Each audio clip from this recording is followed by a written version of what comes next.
নমস্কাৰ প্ৰিয় দৰ্শক, পুনৰ এবাৰ আন্তৰিক স্বাগতম জনাইছো আমাৰ এই চেনেলটোৰ এটা জ্ঞানবৰ্ধক ভিডিঅ'লৈ। প্ৰিয় দৰ্শক, আজিৰ এই ভিডিঅ'টো আপোনালোক সকলোৰে বাবে খুবেই ইনফৰ্মেটিভ হ'বলৈ গৈ আছে।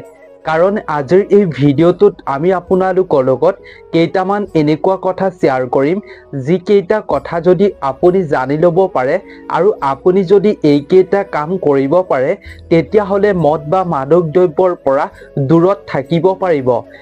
মদ বা মাদক দ্ৰব্য দেখিলেই তেওঁলোকৰ ঘৃণা উপজিব।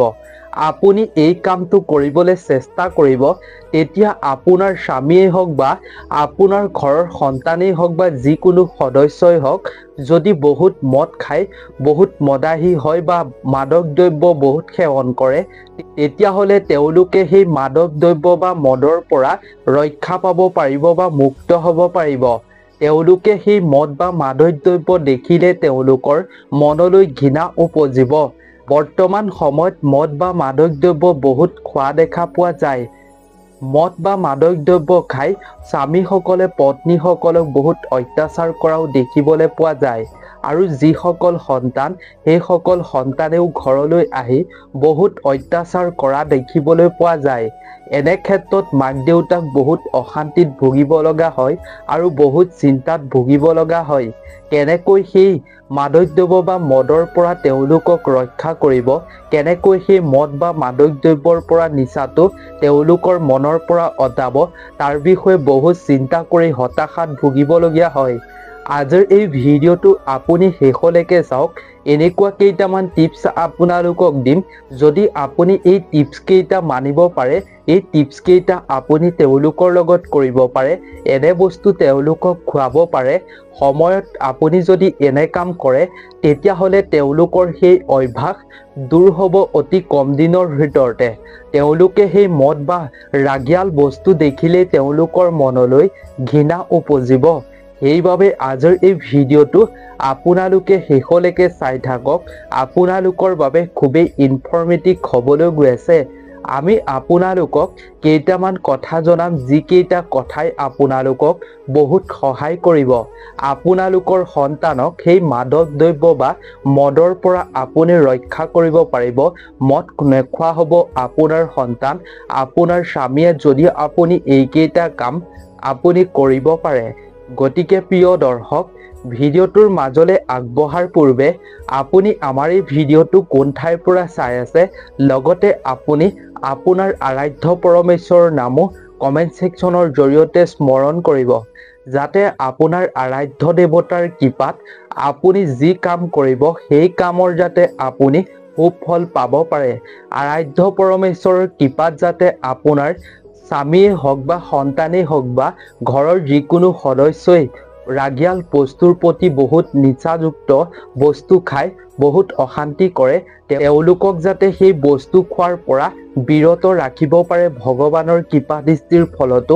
আপুনি সেইবাবে ভগৱানৰ কৃপাদৃষ্টিও লাভ কৰিবৰ বাবে আপোনাৰ আৰাধ্য দেৱতাৰ নাম অৱশ্যেই স্মৰণ কৰিব। আজিৰ ভিডিঅ'টো আপুনি কেতিয়াও আধৰুৱা নকৰিব। যিকেইটা আপোনালোকক টিপছ দিম, সেইকেইটা টিপছে আপোনালোকক বহুত সহায় কৰিব। আপোনাৰ স্বামীয়ে আপোনাক ভাল ব্যৱহাৰ কৰিবলৈ আৰম্ভ কৰিব, যেতিয়া আপোনাৰ স্বামীয়ে নিচাজাতীয় বস্তু খাবলৈ এৰি দিব। আপোনাৰ সন্তানো উন্নতি হ'ব, যদি এনে বস্তুৰ পৰা তেওঁলোকে মুক্ত হ'ব পাৰে, অৰ্থাৎ এনে বস্তু যদি খোৱাৰ পৰা বিৰত থাকিব পাৰে। আপুনিও নিশ্চয় মনে প্ৰাণে কামনা কৰে, আপোনাৰ স্বামীয়ে হওক বা সন্তানেই হওক বা ঘৰৰ যিকোনো সদস্যই হওক, যদি এনে বস্তু সেৱন কৰে, মদ অৰ্থাৎ মাদক দ্ৰব্য যদি সেৱন কৰে, তেতিয়াহ'লে তেওঁলোকক নিশ্চয় আপুনি এই বস্তু এৰাবলৈ চেষ্টা কৰিছে, কিন্তু আপুনি এৰুৱাব পৰা নাই। আজিৰ ভিডিঅ'টোত আমি যিকেইটা আপোনাক টিপছ দিম, সেইকেইটা টিপছ আপুনি কৰি চাওক। আপুনি কম দিনৰ ভিতৰতে ইয়াৰ ৰিজাল্ট দেখিবলৈ পাব। ইয়াৰ আপুনি সুফল দেখিবলৈ সক্ষম হ'ব পাৰিব। যিকোনো প্ৰকাৰে, যিকোনো কাৰণতে আপুনি যিকোনো সময়তে এইকেইটা কাম অৱশ্যেই কৰিব। আপোনাৰ স্বামী বা সন্তান বা ঘৰৰ যিকোনো সদস্যই মদ বা মাদক দ্ৰব্য সেৱন কৰিবলৈ যাবলৈ ওলাব, সেই সময়টো আপুনি কৰিব পাৰিলে অত্যন্ত ভাল। এই সময়ত কৰিব পাৰিলে আপুনি যিকোনো প্ৰকাৰে এই কামটো যদি কৰে তেতিয়াহ'লে তেওঁলোকে যি মদ বা মাদক দ্ৰব্য সেৱন কৰিবলৈ যাব, নিচাজাতীয় বস্তু সেৱন কৰিবলৈ যাব, তেওঁলোকে পুনৰ উভতি আপোনাৰ কাষলৈ গুচি আহিব। ঘৰতে থাকিব আপোনাৰ সন্তান, ঘৰতে থাকিব আপোনাৰ স্বামী। তেন্তে প্ৰিয় দৰ্শক, বেছি পলম নকৰি আজিৰ ভিডিঅ'টোৰ মূল বিষয়বস্তুলৈ আগবাঢ়ো বলক। তাৰ আগতে আপোনালোক সকলোকে এটা সৰু অনুৰোধ, যদি আপুনি প্ৰথমবাৰৰ বাবে আমাৰ এই চেনেলটোৰ ভিডিঅ' চাই আছে তেন্তে আমাৰ এই চেনেলটো ছাবস্ক্ৰাইব কৰাৰ লগতে ছাইডত থকা ঘণ্টাৰ দৰে আইকনটো অল কৰি ৰাখিব, কিয়নো প্ৰিয় দৰ্শক প্ৰতিদিনে আমি এটা নতুন ইনফৰ্মেটিভ ভিডিঅ' আপলোড কৰোঁ আৰু যিটো ভিডিঅ'ৰ জৰিয়তে আপুনি বহুতো নজনা কথা জানিবৰ বাবে সক্ষম হ'ব পাৰিব। সেইবাবে এই চেনেলটো ছাবস্ক্ৰাইব কৰি ৰাখিব। আপুনি জীৱনত বহুতো নজনা কথা জানিব পাৰিব, বহুতো সুফল পাবলৈ আপুনি সক্ষম হ'ব পাৰিব। তেন্তে প্ৰিয় দৰ্শক, বলক আজিৰ এই ভিডিঅ'টোৰ আমি মূল বিষয়বস্তুলৈ আগবাঢ়ো। কেনেকৈ মদ বা ৰাগিয়াল বস্তু অৰ্থাৎ মাদক দ্ৰব্য আপোনাৰ সন্তানক, আপোনাৰ স্বামীক এৰুৱাব, কি টিপছ আপুনি মানি চলিব লাগিব, কি বস্তু আপুনি খুৱাব লাগিব, আহক আমি বেছি পলম নকৰি তাৰ মাজলৈ আগবাঢ়ো। প্ৰিয় দৰ্শক, মদাহী স্বামী হোৱাৰ বাবে বহুতৰে সংসাৰলৈ বহুতো জটিলতা নামি আহে। মদাহী স্বামী বা প্ৰেমিক বা সন্তানৰ কাৰোবাৰ এই অভ্যাস থকাৰ বাবে তেওঁলোকৰ জীৱনলৈ, তেওঁলোকৰ ঘৰখনলৈ বহুতো জটিলতা নামি আহে। পত্নী বা তেওঁলোকৰ মাক দেউতাকেই হওক বা প্ৰেমিকাগৰাকীয়ে সমাজৰ আগত মদাহী স্বামীৰ বাবে সন্মান হানি হয়। মাক দেউতাকৰ নিজৰ সন্তানৰ বাবে হানি হয় মান সন্মান। মহিলাগৰাকীৰ আনকি ঘৰৰ মানুহৰ আগতো তেওঁলোকৰ সন্মান হানি হ'বলগীয়া হয়। পৰিৱেশ বেয়া হয় তেওঁলোকৰ ঘৰখনত, যাৰ ফলত নানা ধৰণৰ অশান্তিৰ সৃষ্টি হ'বলগীয়া হয়। ইয়াৰ লগতে স্বাস্থ্যজনিত সমস্যাও মৃত্যুৰ ফালে টানি নিয়ে প্ৰিয় পুৰুষজনক অৰ্থাৎ স্বামীজনক। তেওঁলোকৰ সন্তানক মৃত্যুৰ ফালেও আগবঢ়াই নিয়ে এনে বস্তু সেৱন কৰাৰ ফলত। সেয়েহে প্ৰতিগৰাকী পত্নী বা প্ৰতিগৰাকী মাক দেউতাকে বা প্ৰেমিকাই নিজৰ প্ৰিয় মানুহজনক এই মদ বা মাদক দ্ৰব্যৰ পৰা আঁতৰাই ৰাখিব বিচাৰে আৰু তেওঁলোকে বিচাৰে যে তেওঁলোকৰ প্ৰিয় পুৰুষজনে অৰ্থাৎ তেওঁলোকৰ সন্তানে আটাইতকৈ বেছি মদক নহয়, তেওঁলোকক বেছি ভাল পাওক। কিন্তু হাজাৰ চেষ্টা কৰিও প্ৰেমিক বা প্ৰেমিকাক বা তেওঁলোকৰ সন্তানক এই অভ্যাসৰ পৰা তেওঁলোকে আঁতৰ কৰিব নোৱাৰে আৰু তাৰ পাছত তেওঁলোকে বহুত চিন্তাত ভুগিবলগীয়া হয়। আজিৰ ভিডিঅ'টোত আমি যিকেইটা আপোনালোকক টিপছ দিম, এইকেইটা টিপছ যদি আপুনি জানি বা মানি কৰিব পাৰে তেতিয়াহ'লে আপুনি এই নিচাজাতীয় বস্তু অৰ্থাৎ মদ বা মাদক দ্ৰব্যৰ পৰা আপুনি সকাহ পাব পাৰিব, আপোনাৰ স্বামীক ৰক্ষা কৰিব পাৰিব, আপোনাৰ সন্তানক সেই অভ্যাসৰ পৰা, সেই নিচাৰ পৰা মুক্ত কৰিব পাৰিব। প্ৰিয় দৰ্শক, আপোনাৰ স্বামীৰ, আপোনাৰ সন্তানক, আপোনাৰ প্ৰেমিকক আপুনি মদ এৰুৱাবলৈ আপুনি কেইটামান কথা জানি লোৱাটো জৰুৰী।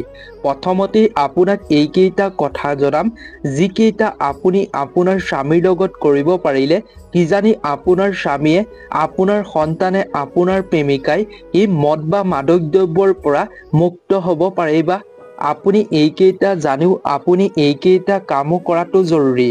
প্ৰথমতে এইকেইটা কামৰ বিষয়ে জনাম আৰু তাৰ পাছত আপোনালোকক কেইটামান উপায় দিম। তেন্তে আহকচোন আমি এই কামকেইটাৰ বিষয়ে জানি লওঁ।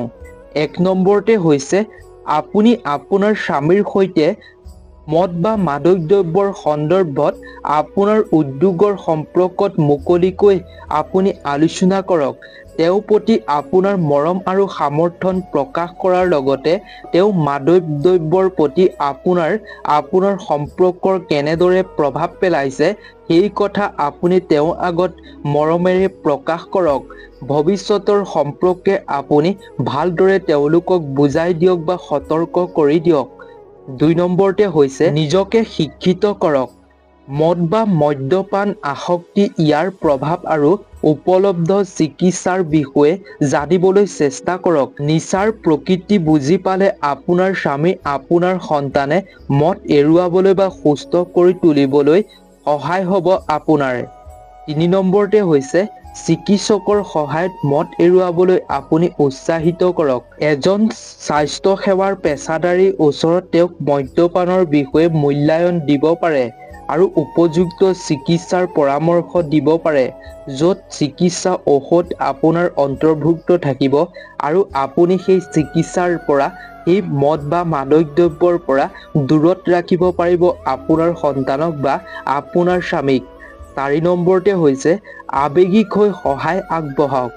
আপোনাৰ স্বামীক আপোনাৰ সন্তানক জনাওক যে আপুনি তেওঁৰ বাবেই আছে আৰু আপোনাৰ সন্তান বা আপোনাৰ স্বামী বা প্ৰেমিকাই যদি মদ্যপান বা মাদক দ্ৰব্য বন্ধ কৰাটো বিচাৰে, তেতিয়াহ'লে আপুনি বুজাওক যে মদ এৰিবলৈ তেখেতে কৰা প্ৰচেষ্টাত পূৰ্ণ সহযোগিতা আপুনি তেওঁক আগবঢ়াব। উৎসাহিত আপুনি কৰক তেওঁক। 5 নম্বৰতে হৈছে সীমা নিৰ্ধাৰণ কৰক। আপোনাৰ স্বামীৰ মদ্যপান আৰু আপোনাৰ সম্পৰ্কত ইয়াৰ প্ৰভাৱৰ সন্দৰ্ভত স্পষ্ট সীমা নিৰ্ধাৰণ কৰক। আপোনাৰ বাবে কি আচৰণ গ্ৰহণযোগ্য আৰু সেই সীমা অতিক্ৰম কৰিলে কি পৰিণতি হ'ব পাৰে তাৰ বিষয়ে আপুনি তেওঁক গৃঢ়তাৰে কওক। 6 নম্বৰতে হৈছে স্বাস্থ্যকৰ অভ্যাস উৎসাহিত কৰক। আপুনি আপোনাৰ স্বামীক এনেকৈ সুস্থ অভ্যাস গ্ৰহণ কৰিবলৈ উৎসাহিত কৰক, যিয়ে তেওঁক মদ এৰাত সহায় কৰিব। যেনে হৈছে নিয়মীয়াকৈ ব্যায়াম, সুষম খাদ্য, মানসিক চাপ নিয়ন্ত্ৰণ কৌশল আৰু তেওঁ ভালপোৱা কামত আপুনি লিপ্ত হোৱা আদি। 7 নম্বৰতে হৈছে ধৈৰ্যশীল হওক। মদ্যপান আসক্তিৰ পৰা পৰিত্ৰাণ পোৱাটো এটা দীঘলীয়া প্ৰক্ৰিয়া। কাজিয়া কৰাৰ সলনি আপুনি গালি দিয়াৰ সলনি স্বামীৰ প্ৰতি আপুনি ধৈৰ্যশীল হওক আৰু বুজাবুজিও দেখাওক। দীৰ্ঘদিন মদ খোৱা ব্যক্তি এজনে একেদিনাই কেতিয়াও মদ এৰাটো অসম্ভৱ। গতিকে আপুনি লাহে লাহে মদ এৰুৱাবলৈ চেষ্টা কৰক। 8 নম্বৰতে হৈছে সংগ দিয়ক। গধূলি হ'লে যদি অৰ্থাৎ সন্ধিয়াৰ সময়ত যদি আপোনাৰ স্বামীয়ে মদ খাবলৈ বিচাৰে, তেন্তে আপুনি সেই গধূলি সময়খিনিত স্বামীৰ লগত ভালদৰে মৰমেৰে কথা পাতক, ফুৰিবলৈ যাওক। গধূলি সময়ত আত্মীয়স্বজনৰ লগত আপোনাৰ স্বামীৰ সৈতে একেলগে বহি আপুনি ৰসাল কথা আলোচনা কৰক। মুঠৰ ওপৰত আপুনি সন্ধিয়াৰ সময়ত ভালদৰে আপোনাৰ স্বামীক আপোনাৰ সন্তানক ব্যস্ত কৰি ৰাখক। প্ৰিয় দৰ্শক, এতিয়া জানো আহক মদ বা মাদক দ্ৰব্য খোৱা ব্যক্তিসকলক কি বস্তু খোৱালে তেওঁলোকৰ সেই মদ বা মাদক দ্ৰব্যৰ প্ৰতি তেওঁলোকৰ নিচা নাইকিয়া হ'ব বা তেওঁলোকে সেই বস্তু দেখিলে লাহে লাহে তেওঁলোকৰ ঘৃণা উপজিবলৈ আৰম্ভ কৰিব। লাহে লাহে তেওঁলোকৰ সেই মাদক দ্ৰব্যৰ প্ৰতি আসক্তি নাইকিয়া হৈ পৰিব। তাৰ আগতে যদি আপুনি ইমানলৈকে ভিডিঅ'টোত এটা লাইক কৰা নাই, তেন্তে ভিডিঅ'টোত এটা লাইক কৰিব বুলি আশা কৰিলোঁ। প্ৰিয় দৰ্শক, সতেজ ফলৰ ৰস আপুনি খুৱাবলৈ চেষ্টা কৰক। সতেজ ৰসে মদৰ প্ৰতি কম হাৰাকাৰ কৰাত সহায় কৰিব পাৰে। অধ্যয়ন কৰা গৈছে যে আপুনি যদি প্ৰায় 10 দিন সতেজ ফলৰ ৰস খায়, তেন্তে লাহে লাহে মাদক দ্ৰব্যৰ আসক্তি আপোনাৰ নাইকিয়া হৈ পৰিব।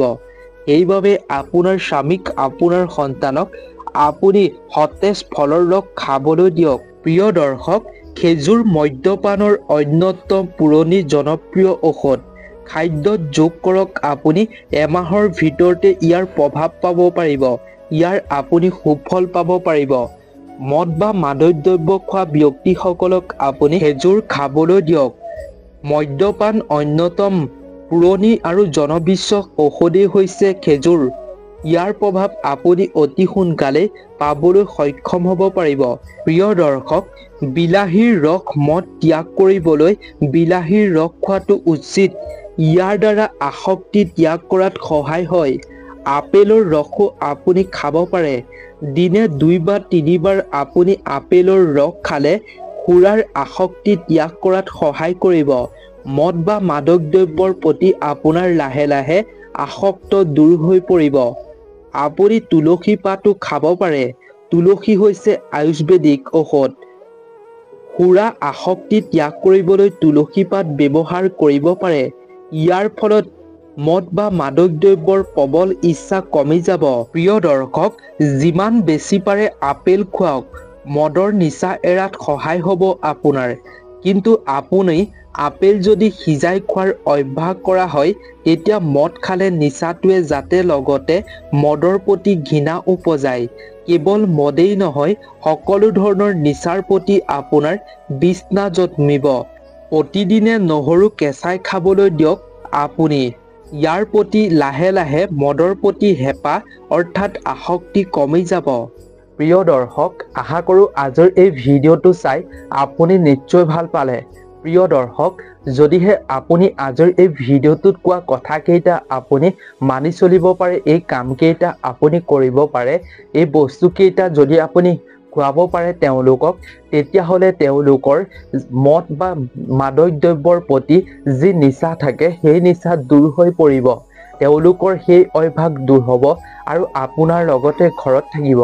আপোনাৰ সন্তান বাহিৰলৈ ওলাই নাযাব। যি মাদক দ্ৰব্য বা মদ খাবলৈ ওলাই যায়, সেই মদৰ প্ৰতি তেওঁলোকৰ নিচা নাইকিয়া হৈ পৰিব। অতি কম দিনৰ ভিতৰতে আপুনি ইয়াৰ ৰিজাল্ট পাবলৈ সক্ষম হ'ব। কেৱল আপুনি এইকেইটা কাম কৰক। আপুনি এই বস্তুকেইটা তেওঁলোকক খাবলৈ দিয়ক। যিকোনো প্ৰকাৰে আপুনি এইকেইটা কাম তেওঁলোকৰ লগত কৰক, তেতিয়া আপুনি সুফল বা ৰিজাল্ট অতি কম দিনৰ ভিতৰতে পাবলৈ সক্ষম হ'ব পাৰিব। যদিহে প্ৰিয় দৰ্শক, আজিৰ ভিডিঅ'টোৰ পৰা আপুনি কিবা এটা নজনা কথা জানিব পাৰিলে বা ভিডিঅ'টো চাই ভাল পালে, তেন্তে আপোনাৰ বন্ধুবৰ্গ, পৰিয়ালৰ আত্মীয় স্বজনৰ লগতো যিমান পাৰে আজিৰ এই ভিডিঅ'টো শ্বেয়াৰ কৰিব, যাতে তেওঁলোকেও এইখিনি কথা জানি তেওঁলোকৰ স্বামীয়ে হওক বা তেওঁলোকৰ সন্তানেই হওক, তেওঁলোকৰ যিকোনো সদস্যই হওক ঘৰৰ, এই মদ বা মাদক দ্ৰব্যৰ পৰা যাতে তেওঁলোককো ৰক্ষা কৰিব পাৰে। এই নিচাৰ পৰা যাতে তেওঁলোককো ৰক্ষা কৰিব পাৰে, তেওঁলোককো ত্যাগ কৰাব পাৰে, যাতে মদ বা ৰাগিয়াল বস্তু বা বস্তুৰ প্ৰতি যাতে তেওঁলোকৰ নিচা নাইকিয়া হৈ পৰে, তেওঁলোকেও এৰিবলৈ বাধ্য হ'ব এই বস্তুসমূহ। সেইবাবে সকলোৰে লগত আজিৰ এই ভিডিঅ'টো যিমান পাৰে শ্বেয়াৰ কৰিব। তেন্তে প্ৰিয় দৰ্শক, নতুন এটা ইনফৰ্মেটিভ ভিডিঅ' প্ৰস্তুত কৰি পুনৰ এবাৰ আপোনালোক সকলোৰে মাজলৈ আহিম। আপোনালোক ভালে থাকক, সুস্থ থাকক, তাৰেই আমিও কামনা কৰিলোঁ। আজিৰ এই ভিডিঅ'টোৰ পৰা বিদায় লৈছোঁ। নতুন এটা ভিডিঅ'ত লগ পাম। ধন্যবাদ।